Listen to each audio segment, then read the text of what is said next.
Eh bien bonjour à tous, ça faisait très longtemps que je ne vous avais pas vu. C'est un plaisir de vous retrouver mes chers amis pour cette nouvelle édition de l'œil du photon. Mais sans plus attendre, générique.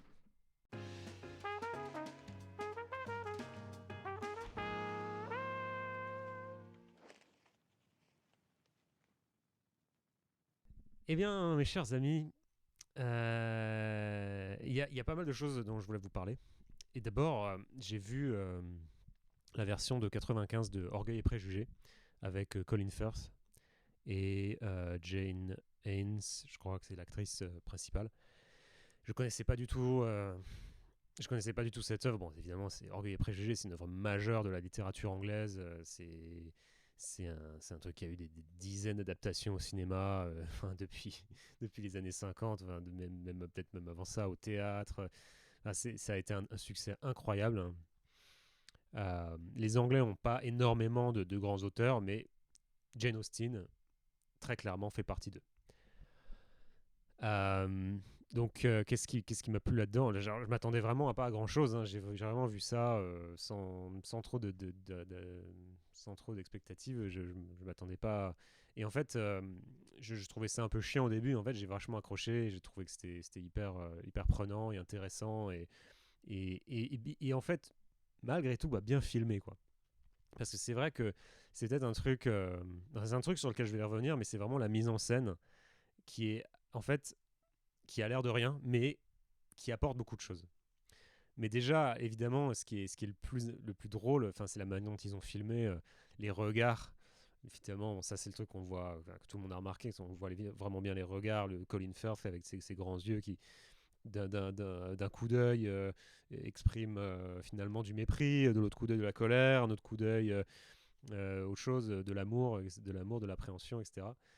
Et, et je trouve ça vraiment.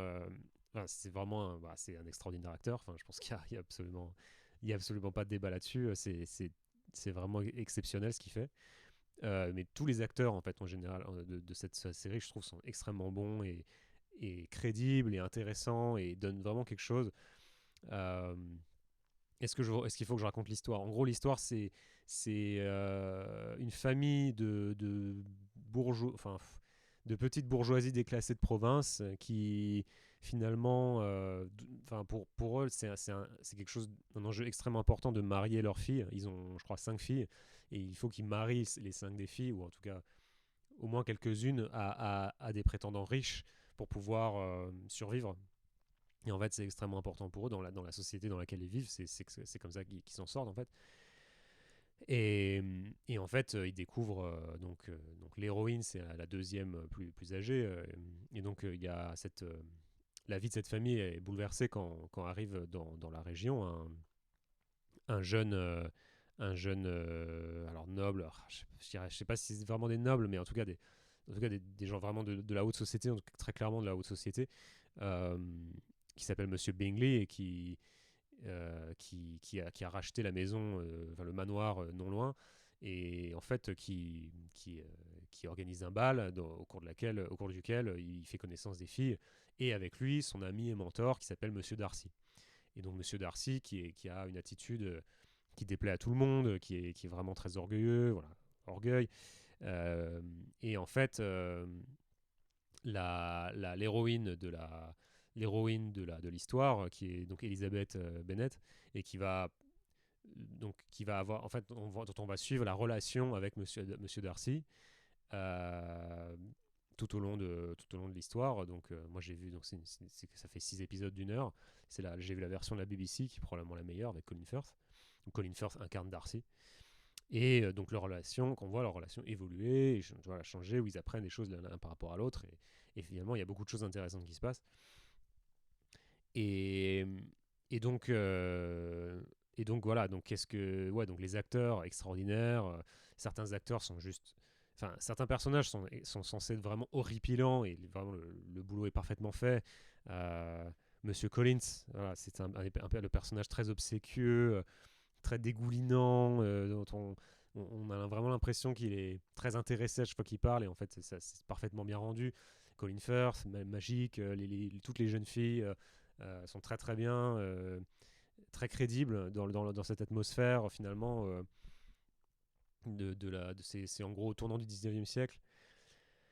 Et je vais arriver tout de suite à ce que finalement j'ai préféré, ce que je pense qui fait la différence avec les adaptations récentes, notamment des œuvres de genre, enfin, je sais pas si on peut appeler ça des œuvres de genre, des œuvres historiques de ce genre-là en fait. Euh, et c'est la manière dont c'est filmé. Et on peut voir par exemple la version de 2005 avec Keira Knightley.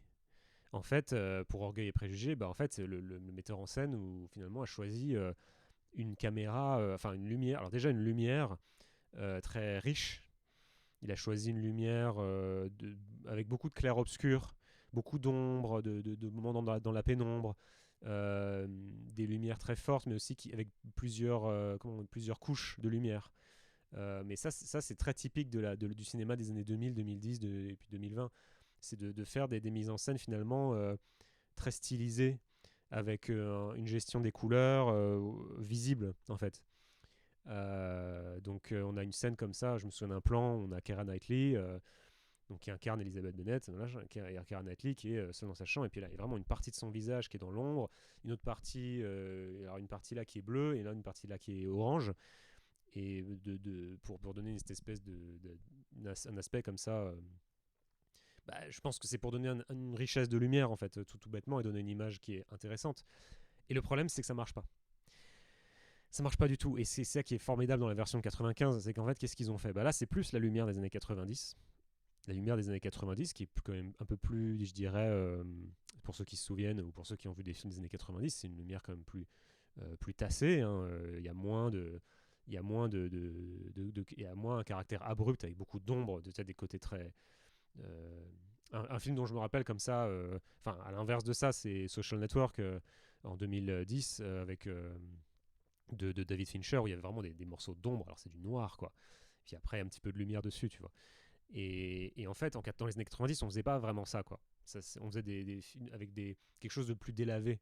Et en fait, cette série-là, elle est comme ça très délavée. Et en fait, on se dit, finalement, c'est la manière de faire de l'époque. Et je sais pas si c'est fait exprès, mais il se trouve que ça match extrêmement bien le style de film que ça doit être. Pourquoi ? Parce que on est au tournant du 19e siècle. Les clairs-obscurs, c'est le 16e siècle.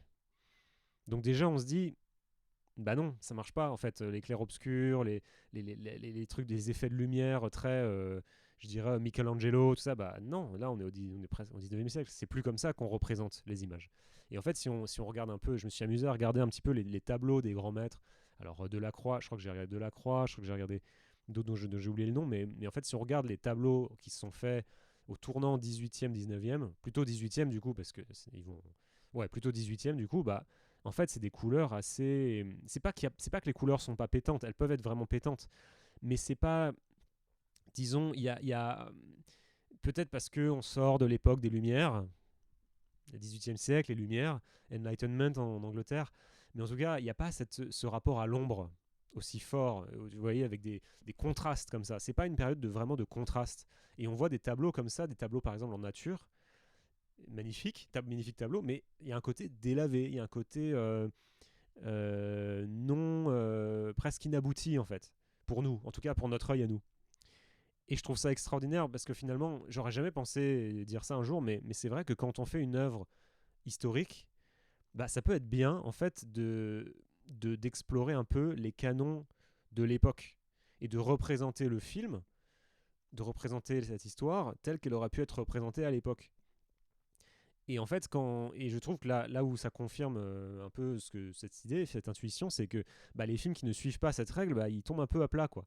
Et j'ai vu un film comme ça qui s'appelait Emma, qui est une autre œuvre de Jane Austen. Et Emma, donc, bon, c'est comment on appelle ça en français c'est une entremetteuse. C'est une fille qui veut marier des gens, en fait, ensemble. Parfois, souvent, souvent pas de la bonne manière, et souvent elle se plante, et c'est drôle. Bon, c'est censé être une comédie, c'est censé être drôle. Et en fait, j'ai vu une version, il y a une version avec Gwyneth Paltrow qui est pas mal, qui est vraiment pas mal, alors qui est très, pour le coup, mise en scène, très stylisée, bon, mais qui fonctionne encore à peu près. Et la version de 2020 avec Anna Taylor-Johnson, donc qui est une actrice très très en vue en ce moment, qui a joué dans La joueuse d'échecs sur Netflix. qui a joué dans Split aussi avec Shyamalan, qui est pas, enfin je pense pas que ce soit une mauvaise actrice en soi, mais la mise en scène, c'est une mise en scène avec des couleurs ultra pétantes, des couleurs presque agressives. Et en fait, tu regardes ça et tu dis, mais pourquoi? Enfin, pourquoi? Enfin, c'est pas l'époque. Et en fait, tu regardes le film, et j'ai regardé quelques scénettes comme ça, j'ai pas regardé le film entier, mais j'ai regardé quelques scènes de la version de 2020. Tu te dis, c'est pas ça, quoi. C'est pas l'époque, t'as raté ton. T'essayes de faire un truc d'aujourd'hui, en fait. C'est-à-dire qu'aujourd'hui, les acteurs, ils jouent, tu vois, des trucs très larmoyants, tu vois, genre, avec un jeu d'acteurs très, très extraverti, à l'américaine, tu vois, mais 18e siècle. Les gens, ils se comportaient pas comme ça. Et en fait, moi, j'ai plus de facilité. Alors, peut-être que je me trompe, mais j'ai plus de facilité à m'imaginer euh, tel que ça a été représenté dans les années 90, avec des acteurs très contenus, tu vois, très retenus, que ce que c'est maintenant, en fait. Et donc, et en fait, je trouve que ça marche comme ça, quoi. Parce que l'œuvre, j'imagine, en tout cas, je me trompais, mais je pense que l'œuvre, elle a été conçue pour ça. Elle n'a pas été imaginée avec en tête quelque chose de très, très fort, des couleurs très, très flashy, des acteurs très extravertis qui pleurent toutes les 3 secondes, tu vois. Non, c'est pas ça. C'est tout l'histoire de Orgueil et Préjugés. Pour moi, c'est une histoire de retenue. C'est une histoire de fierté, justement. Bah, de fierté, d'orgueil. Tu vois, l'orgueil, à l'époque, ils faisaient pas forcément la différence. L'orgueil, la fierté, quoi. C'est des gens qui se retiennent, c'est des gens qui sont en haute société, qui sont pas, qui n'expriment pas leurs sentiments directement et de manière aussi franche que nous aujourd'hui, enfin nous Français peut-être pas, mais en tout cas les Américains, ils adorent. Les Américains expriment leurs sentiments de manière extrêmement directe. À chaque fois qu'ils ressentent quelque chose, tu as l'impression qu'il faut qu'ils le disent, tu vois. Et ça marche pas pour l'époque. Ça marche pas pour l'époque. Et du coup, voilà, la mise en scène extrêmement importante. Et c'est vrai que du coup, je me suis intéressé à la musique et je me suis dit finalement, la musique, ça devrait être pareil. C'est-à-dire que tu peux mettre une musique. T'es pas obligé de mettre que du Mozart ou du Haydn. Enfin, d'ailleurs, est-ce que ce sera du Haydn à l'époque? Ouais, du Mozart, quoi. Enfin, mais en tout cas, clairement, tu vas pas mettre du Wagner. Et d'ailleurs, la version de la BBC, à la fin, ouais, j'ai entendu des notes. Tu dis ça, c'est du romantique. C'est pas du début 19e, ça. Ça, c'est du romantique déjà. On est déjà dans, tu vois, on est déjà dans quelque chose plus tard, ça va venir. C'est pas une œuvre qui se rapporte au romantisme. C'est début romantisme, sans doute. Mais tu vois, c'est Rousseau, quoi. Rousseau, c'est pas Wagner. Rousseau, c'est pas Rachmaninoff. Voilà, on jouera pas du Rachmaninoff pour faire écouter du Rousseau. On va faire écouter du Mozart, on va faire écouter, je sais pas, peut-être du Beethoven. Ouais, est-ce que Beethoven marcherait? Je sais pas trop quoi. En tout cas, clairement, c'est pas ça. Et, et du coup, je me suis dit, ça serait vachement intéressant en fait de se dire, tout le monde a dû déjà y penser, mais finalement, quand on filme des œuvres comme ça, bah, de les filmer avec le respect de l'époque. C'est-à-dire, à l'époque, il n'y avait pas de cinéma, d'accord, mais il y avait de la musique et il y avait des peintres. Donc du coup, comme tu as des peintres et de la musique, déjà, ça donne beaucoup d'informations sur comment déjà ils se représentaient le monde, comment ils envisageaient l'œuvre, comment ils envisageaient le rythme, comment ils envisageaient toutes ces choses-là. Et je trouve que c'est super intéressant en fait de réfléchir à pourquoi une œuvre finalement elle fonctionne mieux quand elle est orientée vers ce pourquoi elle a été conçue à son époque et qui marche encore aujourd'hui. Je veux dire, il n'y a pas besoin d'adapter. Je veux dire, nous, on voit un tableau de Delacroix, on sait reconnaître un tableau de grand maître. Je veux dire, n'importe qui est capable de reconnaître une œuvre d'art de quelque époque et de quelque contexte social qu'elle vienne. D'ailleurs, ça me rappelle une conversation que j'avais eue il n'y a pas très longtemps avec quelques gugus finalement qui expliquaient que l'art est parfaitement subjectif et qu'il n'y a pas de, enfin, il ne saurait être question d'art universel puisque l'art est, enfin, chacun a sa vision de l'art, chacun voit. Et c'est vrai, chaque sujet, l'art est subjectif dans le sens où chaque sujet pensant et jugeant a son impératif de ce qu'est l'art, mais ça n'empêche pas qu'il y a une prétention à l'universel de l'art. Et bien que l'éducation soit nécessaire pour comprendre les codes, pour décoder l'œuvre d'art, c'est pas l'éducation qui fait que l'œuvre d'art est œuvre d'art. Donc de la même manière que c'est pas parce que vous avez un je sais pas moi, vous avez un ordinateur, vous avez un logiciel installé dessus. Sans ordinateur, il ne peut pas y avoir le logiciel, mais c'est pas pour ça que l'ordinateur détermine le logiciel. Il y a un lien de détermination qui est mal compris en fait sur le rapport entre l'éducation et l'art. C'est-à-dire, j'ai besoin d'être éduqué pour comprendre, pour avoir accès à l'œuvre Madame Bovary, pour avoir accès à l'œuvre Zola, pour avoir accès à l'œuvre Molière. J'ai besoin d'être éduqué pour comprendre ça. Et ça ne veut pas dire que cette œuvre dépende de mon éducation pour exister en tant qu'œuvre. Ouais, donc c'est ça, c'est vraiment le. C'est pour ça que dire qu'il faut. Enfin, je sais pas si c'est ce qu'ils disent, mais en tout cas, c'est ce qu'ils expriment à travers leur mise en scène, c'est qu'il faudrait adapter ces œuvres, qu'il faudrait les rendre compréhensibles par le public d'aujourd'hui. C'est presque de l'irrespect des spectateurs, de dire finalement le spectateur n'est pas capable de voir l'œuvre sinon remâchée dans son goût à lui. Parce que là, il faut distinguer deux choses. Il faut distinguer l'art et le goût. Pas la même chose. L'art et le style, si vous voulez. C'est-à-dire, je m'habille, là j'ai un pull gris, j'ai un pull en poil d'alpaga gris avec des motifs tracés sur le col, puis sur les manches. C'est un style. Mais le style, enfin l'œuvre s'exprime à travers le style, mais c'est pas le style qui fait que l'œuvre est œuvre. Le style, c'est un enrobage, c'est un moyen d'expression, c'est un canal. Mais l'art n'est pas le style. Vous voyez ce que je veux dire? Donc, euh, c'est pour ça que si je vous présente une œuvre, vous accrochez pas forcément le style parce que vous n'y êtes pas accoutumé, mais vous pouvez peut-être quand même reconnaître que c'est une œuvre incroyable. Si moi parfois je regarde je sais pas moi, des tambours japonais, je connais absolument rien, je suis pas du tout accoutumé à la musique japonaise, la musique traditionnelle japonaise, pourtant, force est de reconnaître que ça le fait. Hein. Respect, tu dis respect parce que c'est fort quand même. Euh, et bah là c'est pareil, tu vois, j'ai pas besoin de prendre mon public pour des imbéciles, j'ai pas besoin de leur expliquer ce que c'est que Delacroix pour finalement leur montrer un tableau de Delacroix et qu'ils disent ah ouais, c'est une œuvre, ok, c'est une œuvre. J'aime pas, c'est autre chose. Là, le style, après, est-ce que j'aime ce style? Est-ce que j'aime plutôt ce style-là, ce style? Est-ce que j'aime plutôt le clair-obscur? Est-ce que j'aime plutôt les larges plans de couleurs? Est-ce que j'aime plutôt les tableaux esthétiques, moins esthétiques, plus réalistes? Ça, c'est un avis personnel. Mais c'est pas ça qui fait l'œuvre d'art. J'espère que je me fais comprendre. Je sais pas si je me fais exactement comprendre, mais je pense que c'est hyper important. Et du coup, voilà, tu as une œuvre comme ça, tu te dis, bah, je vais essayer de jouer la musique qui correspond à cette période. Je vais essayer de la montrer dans les canons visuels de l'époque, avec les couleurs qui auraient pu être utilisées à l'époque. Euh, voilà, et donc après ça, je me dis, du coup, bah, on pourrait appliquer ça au Moyen-Âge. Du coup, pour ceux qui se souviennent, j'avais fait une vidéo sur le Moyen-Âge il y a quelques temps, et finalement, je crois que j'étais passé sur le fait que on représente le Moyen Âge comme des gens habillés en brun, en gris, ce qui ne correspond pas à la réalité, en tout cas pas à ce qu'on connaît du Moyen Âge. Les images qu'on a du Moyen Âge ne sont pas comme ça en fait. Nous, on veut les représenter comme ça pour des raisons, voilà, on pourrait explorer, mais c'est pas ça qu'on a. Alors, ce serait intéressant de faire un film sur le Moyen Âge qui colle le plus possible à ce qu'on connaît des œuvres de cette époque-là, et du coup qui serait cohérent en tant qu'œuvre.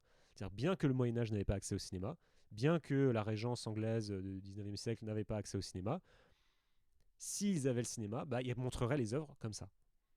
Et là, on aurait une œuvre d'où? Est-ce que ce serait une œuvre de 2020? Est-ce que ce serait une œuvre du Moyen-Âge? Tu vois, ce serait un peu les deux, en fait. Ce serait une espèce de néo-médiéval ou néo-romantique ou néo-classique adapté au cinéma. Et ce serait fou, ce serait intéressant. Et donc ça marche dans Orgueil et Préjugés de 95 parce qu'on a respecté, selon moi, on n'a pas respecté à fond. Alors il était question que si on avait respecté à fond, Monsieur Darcy aurait dû être perruqué poudré. Voilà, les hommes auraient été perruqués poudrés. Bon, est-ce qu'on a envie d'aller au cinéma pour voir des gens perruqués poudrés? Est-ce qu'aujourd'hui on peut voir ça? Est-ce que ça nous aide à comprendre leurs états émotionnels? Voilà, donc on va peut-être toujours tricher un peu. Ok, on va peut-être toujours tricher un peu. Mais c'est intéressant de se poser la question au moins, de se dire, ok, le réalisateur, peut-être, il s'est un peu posé la question, qu'est-ce qui aurait pu marcher à l'époque? Et après, on fait des compromis. Mais déjà, on pose les choses de manière cohérente par rapport à ce qu'on essaie de montrer. Et alors il y a quelques scènes qui m'ont marqué, et donc qui vont me permettre d'élaborer sur de développer sur sur quelques thématiques que j'ai bien retrouvées, que j'ai bien aimées dans cette œuvre. C'est finalement quand Elizabeth Bennet finalement arrive chez Monsieur Darcy, chez Colin Firth, et en fait, qu'est-ce qu'elle voit Elle voit, en fait, jusque-là, elle le détestait, et puis bon, il s'est passé des choses qui font qu'elle le déteste un peu moins, et puis en fait, quand elle arrive devant ce magnifique manoir qui s'appelle le manoir de Pemberley, et là, elle va finalement éprouver une grande admiration euh, qui va contribuer à lui faire changer d'avis sur le personnage. Bon. Et en fait, c'est intéressant parce que quand elle voit ça, qu'est-ce qu'elle voit?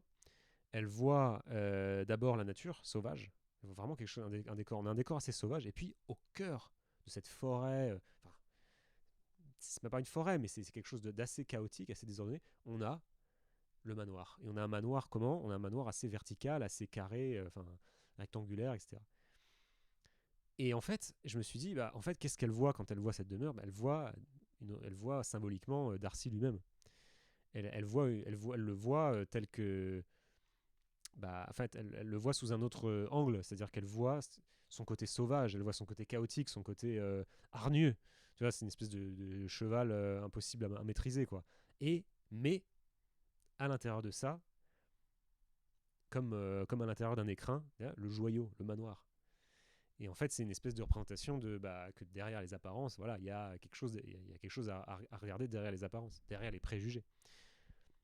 Et ça me fait penser d'ailleurs que c'est une thématique qui a été, me semble-t-il, pas mal abordée dans la littérature anglaise de cette époque, qui est la thématique de l'homme sauvage. Que ce soit dans Lady Chatterley, Jane Eyre, où là vraiment on est confronté à un homme qui vit en haut d'une tour, Monsieur Rochester, qui vit un peu reclus, qui n'aime pas la société. Et là, pareil, avec Monsieur Darcy, des hommes un peu durs, tu vois, reclus, qui ne se confient pas facilement et qui n'aiment pas dialoguer, qui n'aiment pas communiquer. Et en fait, je me suis dit, finalement, est-ce que l'Angleterre de cette époque est pas vraiment intéressée par cette thématique, ce mythe, cet archétype de l'homme sauvage, l'homme retiré de la société, mais qui, derrière ses abords, ses abords inattractifs, ses abords un peu fermé, en fait, il cache voilà, un cœur en or ou quelque chose comme ça. Quoi. Et finalement, est-ce que c'est pas représentatif de derrière voilà cette vision de l'Angleterre de la nature en fait. C'est-à-dire qu'en France, et ça c'est un truc dont on se rend compte si on voyage un peu, en France on aime bien la nature, on aime bien la maîtriser. Vous voyez, on aime bien mettre les arbres alignés les uns à la suite des autres, on aime bien tracer des cours d'eau de droit, on aime bien faire Versailles avec des haies très bien taillées qui représentent des formes géométriques. Vous allez en Angleterre ou en Amérique, c'est pas du tout comme ça. C'est pas du tout comme ça. La nature, elle est beaucoup plus laissée à elle-même. Il y a quelque chose de chaotique dans la manière dont ils entretiennent la nature que moi je trouve génial. Et du coup, qu'est-ce que ça veut dire? Ça veut dire, je sais pas, ça veut dire peut-être qu'on a un rapport différent à la nature. Pour les Français, la nature, c'est quelque chose qui se maîtrise et qui se domine. Et comme Descartes, quand Descartes disait l'homme se rendra comme maître et possesseur de la nature. Et de l'autre côté, les Britanniques qui disent la nature, finalement, la nature humaine, finalement, c'est ce qui est le plus important. Enfin, c'est au contraire au centre. C'est pas quelque chose qu'on doit manipuler, c'est quelque chose qu'on doit laisser s'exprimer. Je sais pas, peut-être j'ai dit n'importe quoi, mais c'est vraiment un truc qui m'a frappé quand même, à quel point la représentation de la nature est différente. Et que finalement, il y a quelque chose, ouais, finalement, et qu'on voit même encore aujourd'hui dans les caractères, et dont j'avais parlé, si vous regardez ma vidéo sur le voyage en Amérique, euh, le français, euh, essaye constamment de se contenir. Le français a des émotions qui tentent, enfin, naturellement dans notre éducation, dans la manière dont on se représente la société, etc. On a pour idée qu'il faut contenir ces émotions. Vous voyez, qu'il faut les retenir. On a peur de les exprimer, on a peur de. Alors qu'en Angleterre, Angleterre-Amérique, c'est pas du tout comme ça. Les émotions, c'est comme ce que je disais au début de la vidéo, elles sont à fleur de peau, elles sont exprimées sans gêne, sans honte. Euh, il y a une idée de contrôle de soi, il y a l'idée de contrôle de soi, mais c'est pas le même genre de contrôle. Et je me demande si c'est pas lié à ça, à la manière dont on perçoit la nature. C'est la même manière qu'on perçoit notre propre nature, en fait. Et dans Orgueil et Préjudice, bah, la nature, en tout cas dans ce film, alors dans le roman je sais pas, mais dans ce film, clairement, la nature et la nature humaine est représentée comme quelque chose de chaotique, mais qui cache quelque chose de bon. Alors que dans le côté français, euh, je dirais, la nature, elle est vraiment là pour être domptée, quoi. Et c'est le fait qu'on arrive à dompter la nature qui fait de nous des gens bien, en fait. C'est pas l'inverse. Regardez par exemple Racine. Qu'est-ce que c'est que le théâtre de Racine sinon des gens qui se maîtrisent tout le temps, constamment, qui vont à l'encontre de leur nature, qui se font violence. Bah, Orgueil et Préjugés, c'est pas vraiment ça. Orgueil et Préjugés, c'est plus trouver la nature derrière la nature. C'est-à-dire, au contraire, c'est l'idée, c'est plus rousseauiste quelque part. C'est plus l'idée que c'est la société qui est corrompue et c'est la nature qui est bonne. Qui a raison? C'est pas moi qui vais vous le dire. Mais c'est quand même une question intéressante à se poser finalement. Qu'est-ce qui est bon par essence? C'est-à-dire, est-ce que c'est la société qui nous permet de nous transcender dans l'existence sociale et de se mettre au service d'un absolu, de la nation, de la patrie, comme en France? Ou est-ce que, au contraire, c'est de se comprendre en tant qu'individu, d'abandonner la société, de se recentrer sur sa propre nature, de comprendre sa propre nature, comme les Américains aujourd'hui, qui permet d'accéder au bonheur? Et on a évidemment toutes je dirais, ouais, les théories un peu pseudo-woke d'acceptation de soi, qui participent aussi de ça, finalement, qui visent à dire, bah, vous êtes gros, bah, il n'y a pas, y a pas, y a pas comment dire, il n'y a pas comment on dit ça? Il n'y a pas à se moquer des gros. Voilà, il n'y a pas à se moquer des gros. C'est de la grossophobie. Et ça vient d'Amérique. C'est-à-dire qu'il faut s'accepter tel qu'on est. Alors il pousse les choses à l'extrême. Mais bien qu'il pousse les choses à l'extrême, il y a quand même un fond qui, à mon avis, remonte à beaucoup plus loin que ça. Bien on puisse les considérer comme des gens un peu fous, y compris en Amérique d'ailleurs, il y a des gens qui considèrent que bah, non, il faut pas être gros, il faut faire du sport, etc. Mais il y a toujours cette espèce de respect de la nature en tant que quelque chose d'imparfait et dont l'imperfection constitue la perfection même. Et ça, en France, pour nous, c'est inconcevable. Enfin, ça pas de. Enfin, moi, je connais pas beaucoup de Français qui réfléchissent comme ça, en tout cas, qui ont cette espèce d'esprit. Dites-moi dans les commentaires si vous vous sentez comme ça. Et donc voilà. Et donc voilà. Donc ouais, Orgueil et Préjugés, fantastique. Colin Firth, vraiment génial. Qu'est-ce que je peux vous dire de plus? Ça m'a vraiment un peu presque dérangé à quel point en fait on est dans cet univers qui nous est si étranger, avec la place de la femme notamment. C'est quand même ça tourne autour des femmes, cette œuvre.